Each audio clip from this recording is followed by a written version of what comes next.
Hello, my name is Vince Cerf. I'm Google's Chief Internet Evangelist, and it's a special pleasure for me to offer my congratulations to Dave Piscitello on his receipt of the Mary Latinsky Award.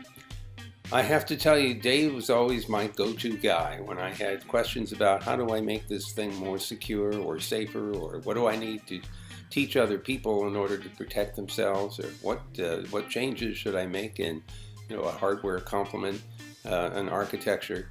Dave was the guy that I always would go to, and he would figure out how to solve that problem. So it's very clear that he is extremely deserving of this recognition.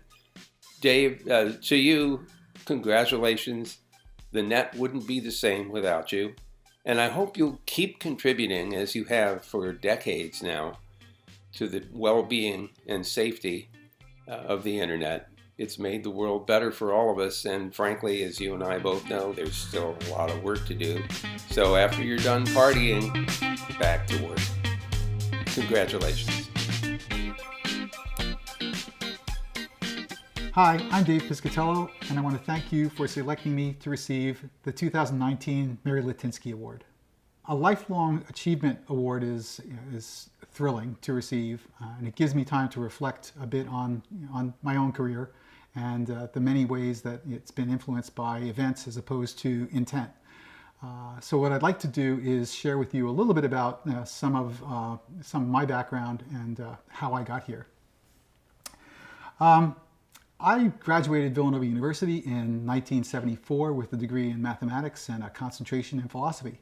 I had very little formal training in computer science and electrical engineering, but I wanted to become a philosophy teacher, and my reason for entering into the computer world was to fund graduate school. So I took a position as a programmer with Burroughs Corporation at the time, and it was sort of an interesting job. It wasn't something I really was committed to until I was volunteered by my executive director to rewrite some terrible software that provided remote job entry access from our Burroughs mini computers to IBM mainframes. And data communications was very cool, and it sort of hooked me. I started working on various ways of implementing datagrams, and Burroughs network architecture had datagrams, and TCP/IP had datagrams, and then there was an effort called Open System Interconnection, and we decided that should have datagrams. And so I was really bit agnostic. I really didn't care which datagram won. I wanted us to have a datagram architecture for global communications. I decided to leave Burroughs shortly after Burroughs had merged with Univac to become Unisys. It was a really good time to leave because the two companies were crashing and burning, and the stock prices were plummeting. And I went to Belcore to help telcos develop switch services. So during my interviews at Belcore, a number of layer 2 subject matter experts explained to me what they were trying to do, how they were going to build large, at-scale, high-speed telecom networks with these various architectures. And my first question was, well, why not use IP? And almost all of them looked at me curiously and they said, well, we can't use IP. That is an academic toy. That will never scale to serve millions and millions of people and subscribers the way that we intend. We all know how that story ended. I had worked on asynchronous transfer mode, frame relay, switch multi-megabit data services. None of those services endure today. TCP/IP is, well, you know what it is. While I was at Belcore, one of the projects that I worked on was a project to create a simple network management protocol agent inside the telco network that subscribers could actually query from their management consoles and learn about their subscriber connections. I received a Belcore President's Excellence Award for this in 1993. The project actually created another pivot point in my career. I needed to find some consultants to help my project understand how we might implement the version 3 at the time of SNMP, which provided encryption. And so I met and had my first experience working with Dr. Steve Crocker. Steve was at the time at Trusted Information Systems, and we consulted with Steve, and then we ended up contracting with Trusted Information Systems for some SNMP help. And for a period of time, I actually had Steve working for me. We had some interesting success, and we learned an awful lot about working together. After receiving the Bell Corps President's Excellence Award, I actually resigned. I wanted to go do some work on my own. I was tired of some of the bureaucracy, and I wanted to do something different. So I formed my own consulting company, and I had thought that I would be doing an awful lot of consulting using my experience in WANs and LANs and routing. And it turns out that most people wanted to understand a little bit more about security. And in particular, they wanted to understand more about my experience as a teleworker. While at Bell Corps, I lived about 110 miles from the Navisync office, and I was living in Pennsylvania at the time. I didn't want to commute, and I didn't want to move. So I got together with some folks at Applied Research. We punched a hole through Bell Corps' firewall, and we created a way for me to receive and send mail and to connect using Telnet in a secure manner. This actually was a precursor to working in virtual private networking, which I did as a consultant for a number of years.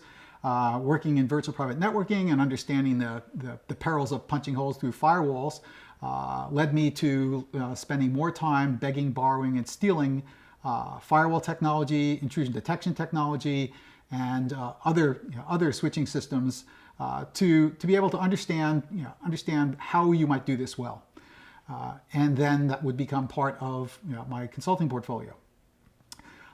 So that was a very interesting ride, and along the path, we all discovered that securing the connection was only part of the problem. Securing the endpoints that were outside the network was another problem. So securing endpoints became an issue.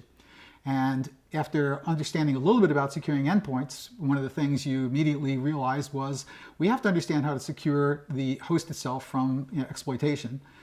Especially at the time, exploitation through spyware and the early malware. So in the back of my mind, I kept thinking, how in the hell did these people get away with hosting all this malware? How did they get away with sending spam? And of course, this led me to ICANN. My time at ICANN was really a right time, right place, right individual to work for scenario. It turns out that Steve Crocker recruited me to join the Security Stability Advisory Committee, and that was in 2005. Steve wanted someone who understood technology, who understood security, and who was a good writer. And about a year into the work, I started to wonder why I'd come, because we weren't talking about security in the context that I was familiar. Well, I wanted to understand, how the domain name system was being abused and how we could fix that. We weren't covering a lot of that, so I decided that my role at ICANN should be to change the narrative.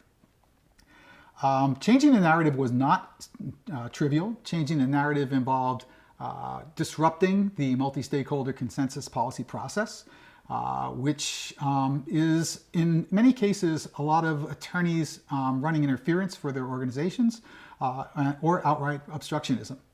There's a lot of good that's done, but we all know that there's an awful lot that could be done that doesn't get done because it's not in the best interest of the people who are making a lot of money off the DNS and the domain name system. Well, it's time to honor Dave Piscitello, and an excellent choice for this year.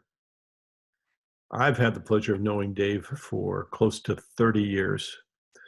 We met at a ARPANET celebration in Los Angeles, and we've worked together in multiple ways. I was his customer when he was at Bell Corps. I've attended his seminars when he was teaching. And when he became available to assist us at ICANN, I grabbed him quickly and he's made a huge impact in many years at ICANN. He's an unusual guy.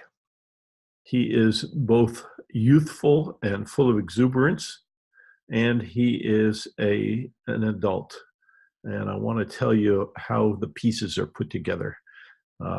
First of all, he's awesome smart, deeply technical, knows how the internet works, knows the protocols, and indeed has made very significant contributions in his own right technically. Second, he is an excellent communicator. He is a teacher and a mentor, and just somebody who helps other people understand what's going on.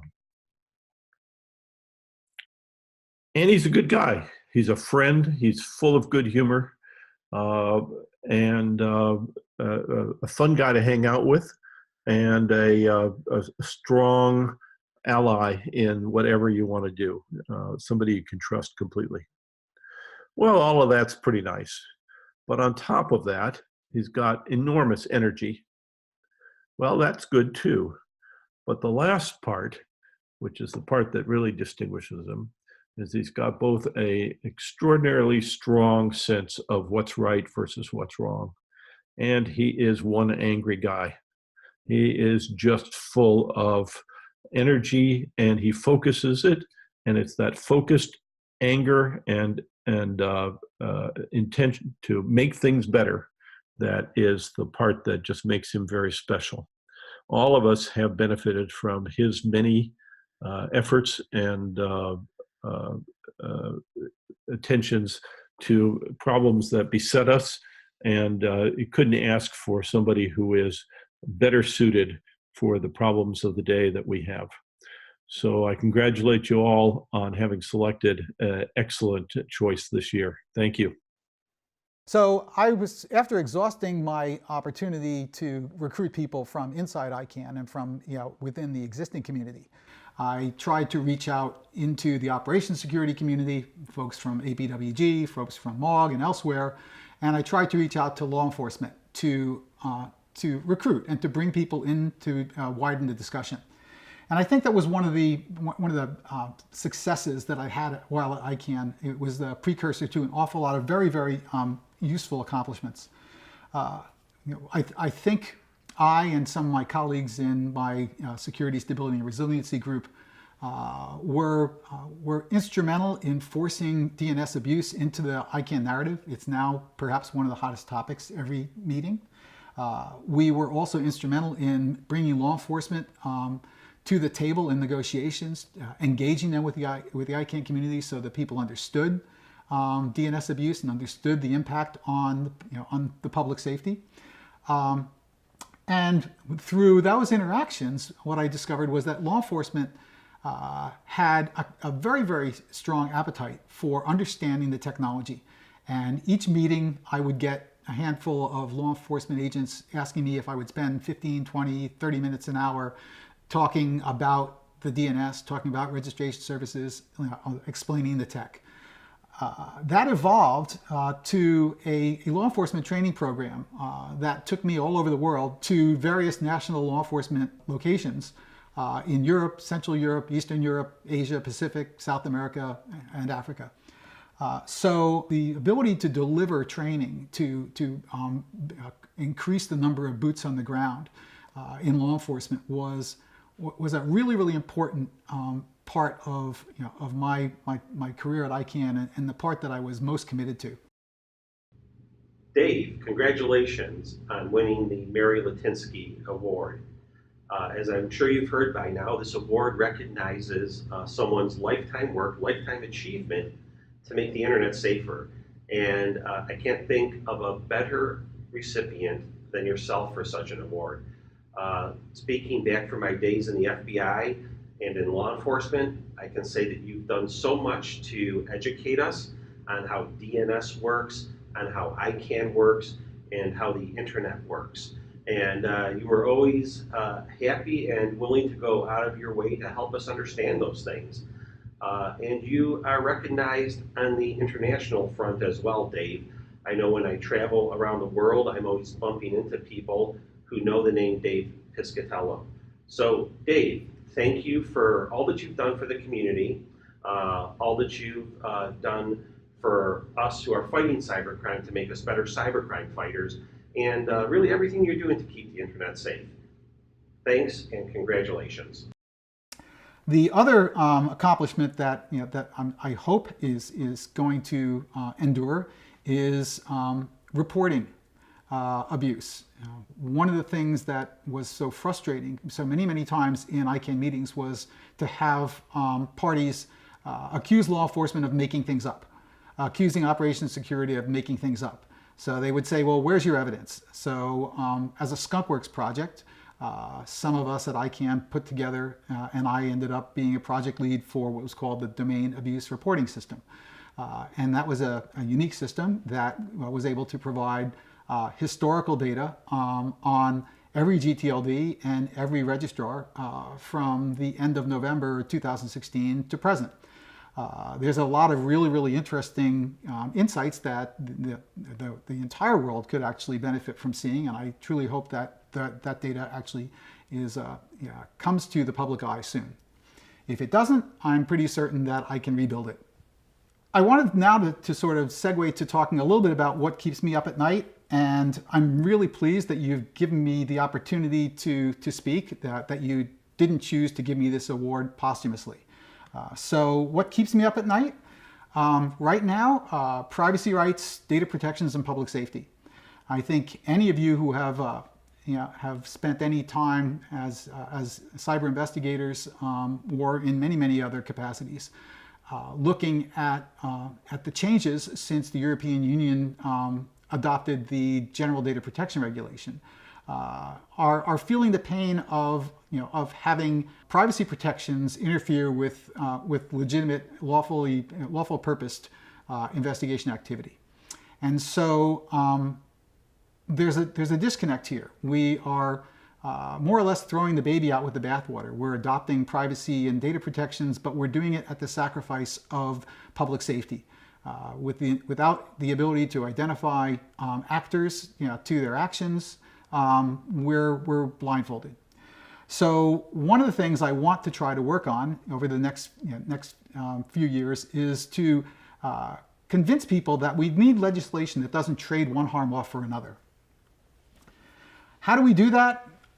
We have to go as private actors to the legislators, to ministers of parliament, to Congress, to data protection officers, and we have to explain how we work. We have to explain why we work the way we do, why we need access to the information that may be personal data, and we have to convince them that we're not vigilantes, that we're not third parties who are using this commercially, but that we are first and ongoing responders, and that we are part of a critical community that mitigates threats and provides for the public safety. This is going to require us to spend more time with law enforcement. They already believe in the public-private partnerships. They appreciate the role that we play. We now need to work with them and help create a dialogue that allows them to evangelize what we do and to underscore that we are trustworthy, to underscore that that what we do is necessary and important. We're also going to have to learn to change a little bit in the process. We operate within trusted collaboration communities. We may have to be more transparent. Governments are going to have to be more transparent. We're both going to have to be more accountable. It's going to be a very interesting period for us, but we all have to adjust because there's so much at stake. In addition to legislation, we all have to be very careful to pay attention to policies that are adopted to comply with legislation. There are many things that create impedances to having clear policy. One of them, of course, is industry capture. We see this in several communities.